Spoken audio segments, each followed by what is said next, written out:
made really good progress. I actually just have 4 spokes left to place on the side where all of the spokes were missing from.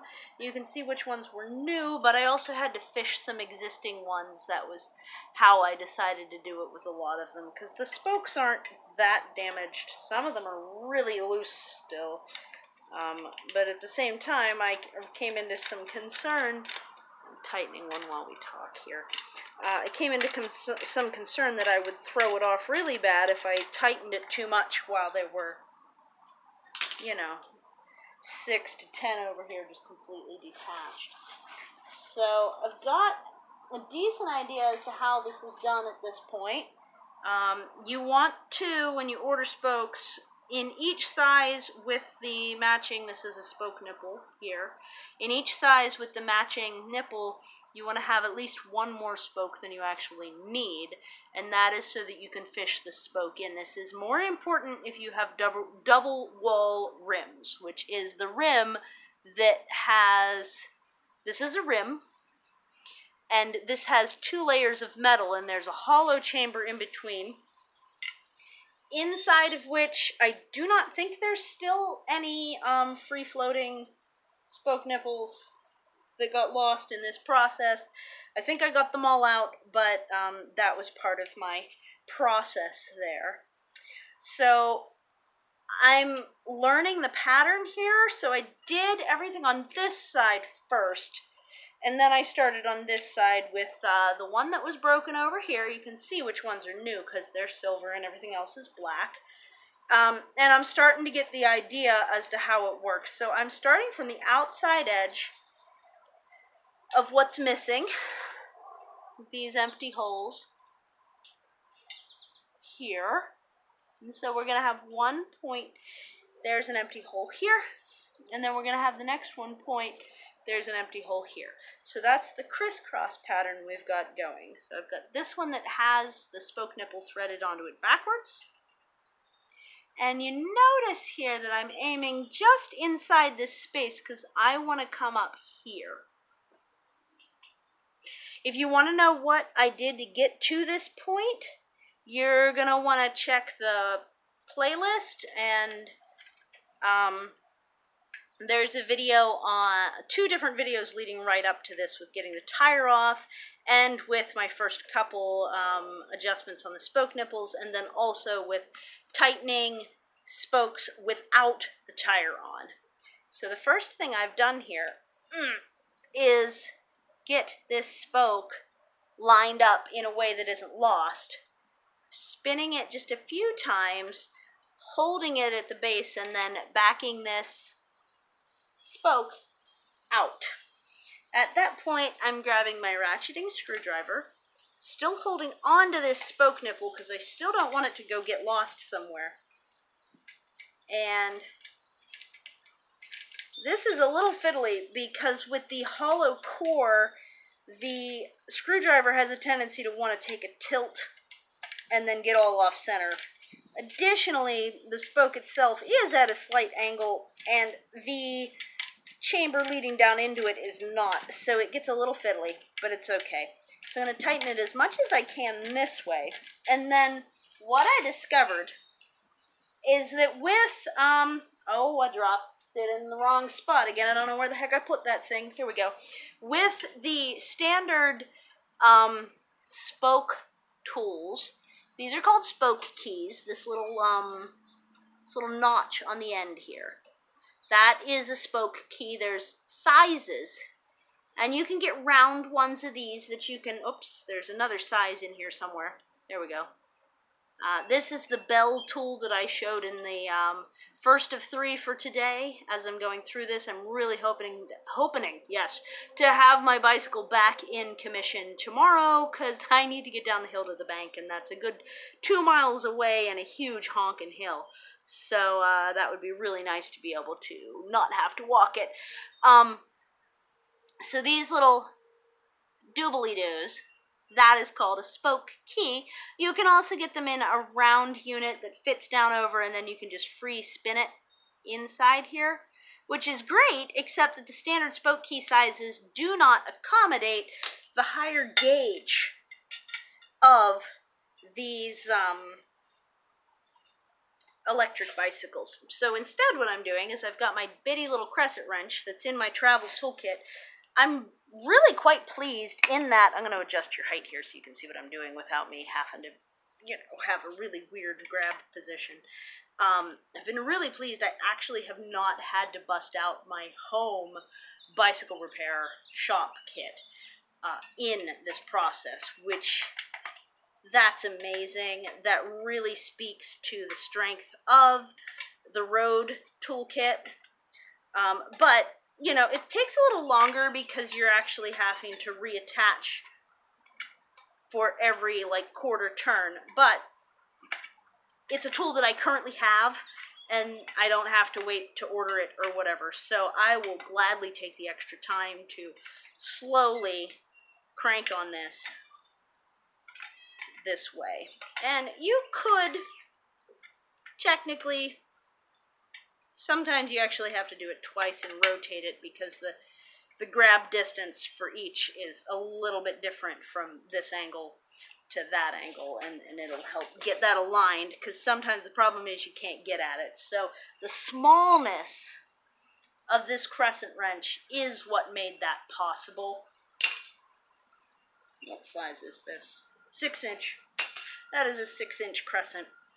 So now you'll see there's still an opening. Well, we're going to actually heighten this up a bit again. There's still an opening here, and our next opening otherwise is here. So we're going to again take the next spoke, get it in the back end of the spoke nipple, and then we're going to take a clean spoke, and so let's see how I'm angling this.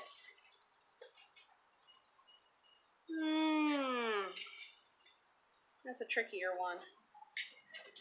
That doesn't seem to want to go where I need it to go at. Well, we'll see. We might actually have to, we're going to have to actually scrape it past, because you see how it's caught behind there. This is an argument to the concept of, well, also I might be able to send it this way and bring it back around. Can I? Nope. This is an argument to the concept of skipping one, but the last one I'm going to have to do this regardless. So I'm going to go ahead and give this a try at just,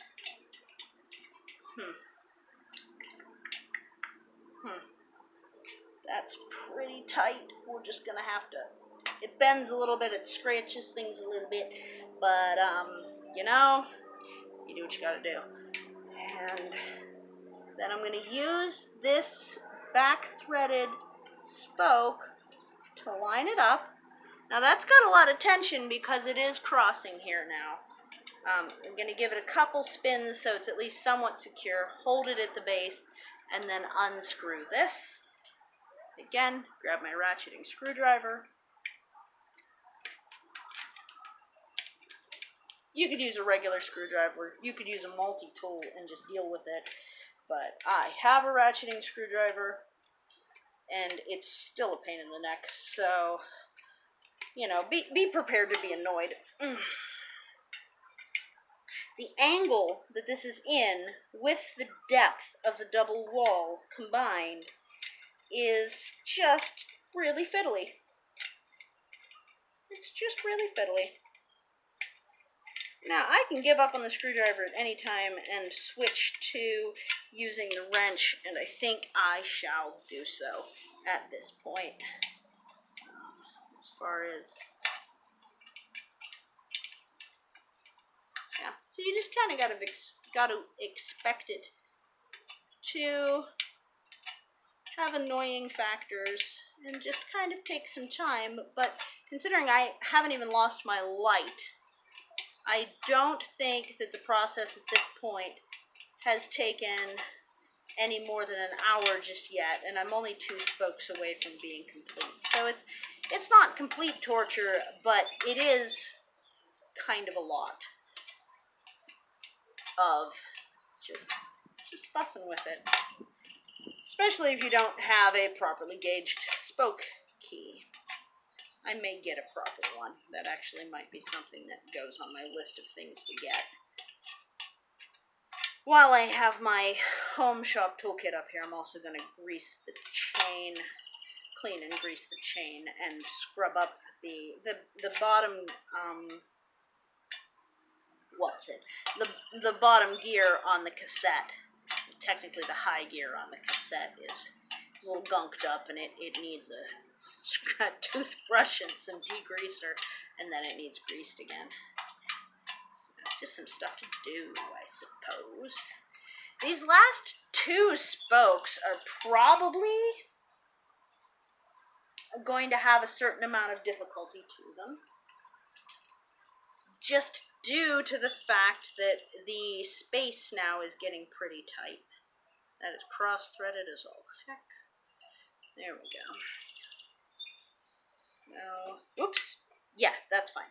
Alright, so the one on the right heads left, the one on the left heads right. So we'll start with that one just because we can. Yeah, it's a lot tighter of a fit now. Yep.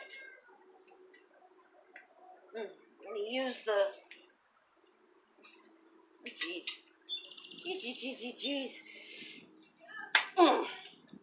That scraped that all to heck. Bent the spoke a little bit too, but I don't know what to tell you. That's just kind of how it is.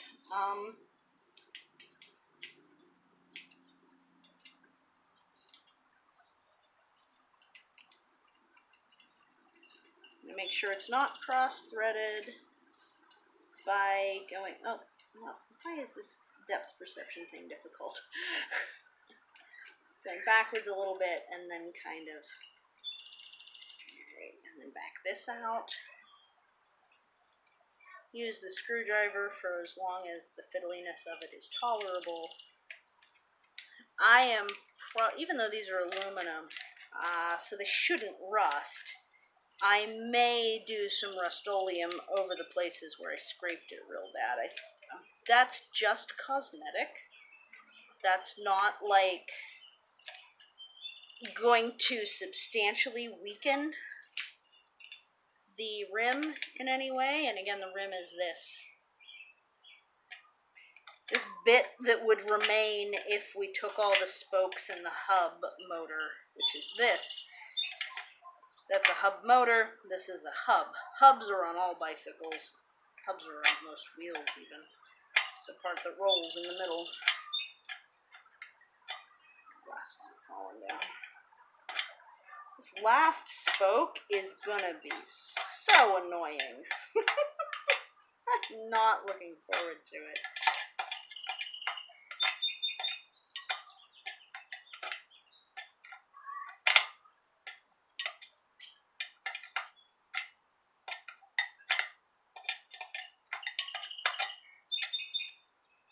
I have some black Rust-Oleum downstairs, so after my ride, because I don't want to have to wait and not go to the bank because my bike paint is still drying, but after my ride tomorrow, I could just dip a paintbrush in that and touch up the places that I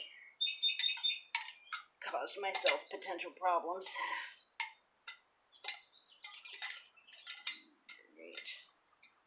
Now that they're closer spaced, it is gonna be a lot more difficult to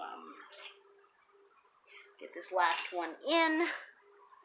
Let's see, can I? Ooh, look, this one I can actually angle it so that it's aimed right at where I'm going and I don't have to scrape up anything. That is amazing. And then, whoop, come here, spoke nipple. I'm gonna hold that because that went well and I don't want it to fall back through and have to figure it out again. Alright, so we're gonna take note that one of these holes is not like the others. One of these holes is the valve, and you can see it as being in the middle of the two. So this is, it's slightly a wider gauge of hole, So that means the size across of it, the wideness of the hole. But also it's spaced kind of funny compared to the rest. Like these are equal distance, equal distance, equal distance. And then there's this one weird one in the middle. That is where the inner tube valve goes through when you're hooking that back up. So you don't want to put a spoke through that hole. That wouldn't work. I mean, it wouldn't work.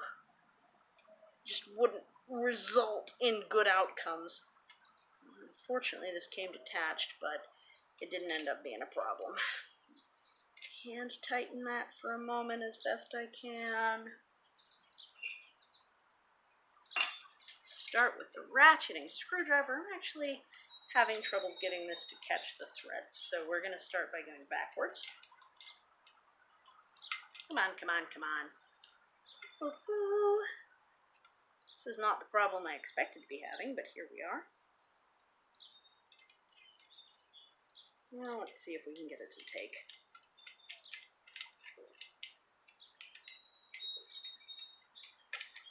No, we're cross-threading like crazy here.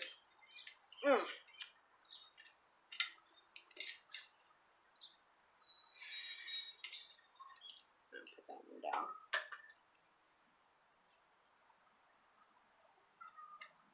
Cannot get this to grab. The kitten is saying hello. The kitten is actually technically saying come cuddle me. Pay attention to me, not your bicycle, huh? That is annoying. I can get it started by hand. There we go. I think that's working. Let's find out. Yeah. Oh, whopper.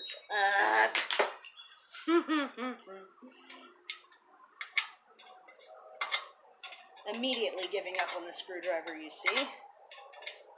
Because that was just too wonky of an angle. These longer ones are a good bit more angled, it seems, even though it's only 2 millimeters difference and just the tiniest bit of offset. This is easier from this side where the spoke is angled towards it. There we go. That's better.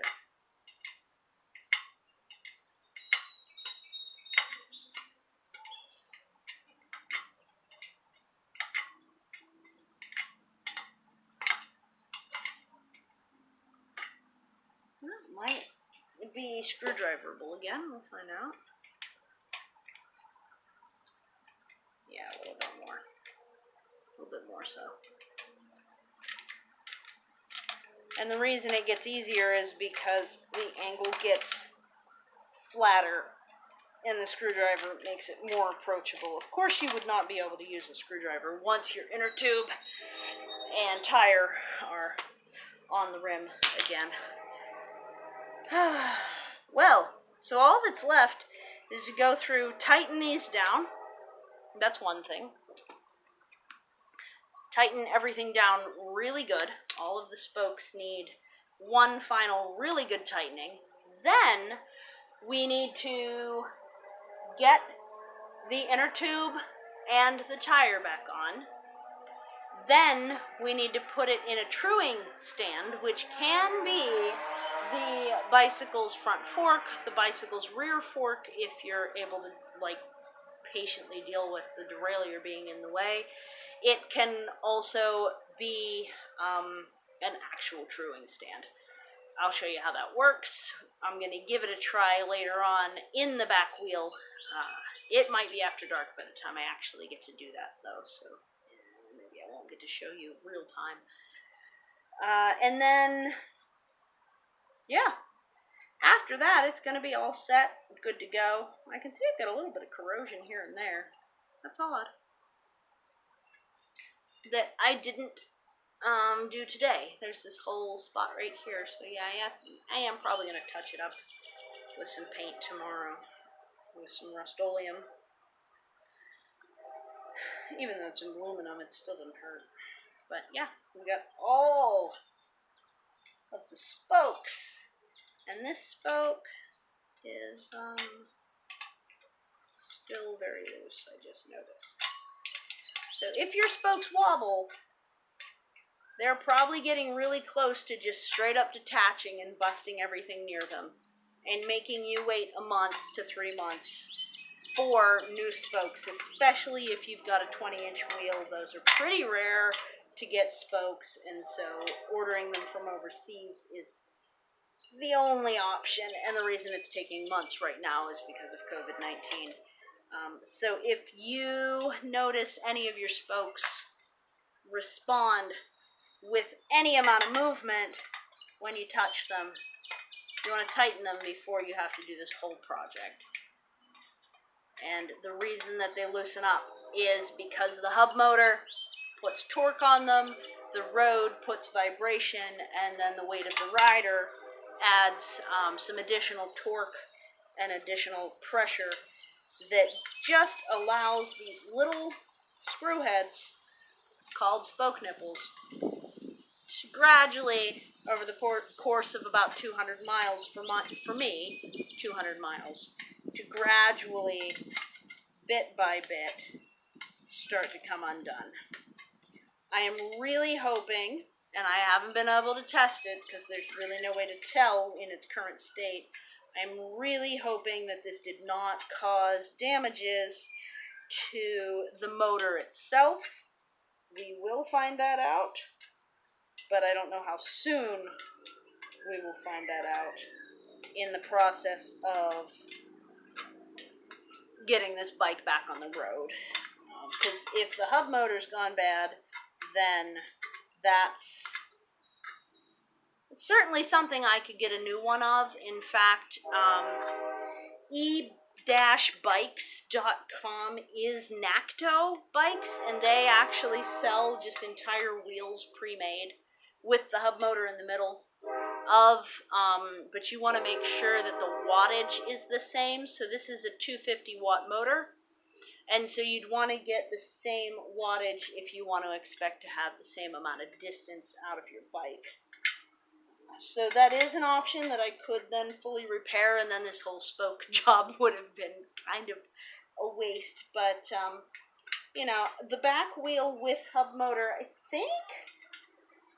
think it was coming up at like 89, somewhere in the 89 to 120 range. So not crazy, but also not cheap. Certainly not the cost of a whole new bike. Certainly nowhere near that. So, yeah. Looking good. I'm going to continue to tighten down spokes until I'm blue in the face. I think I need to start doing like this side, then that side, then this side, then that side to keep it relatively balanced so it doesn't end up too much out of true, because we're going to have to rebalance the wheels at the end of all of this regardless, because we don't want to have to deal with wiggly jiggly bad brakes and rough ride. Although I can't imagine it being worse than having 8 spokes completely detached. That was like, it was funny. I hope you enjoyed that face and reenactment.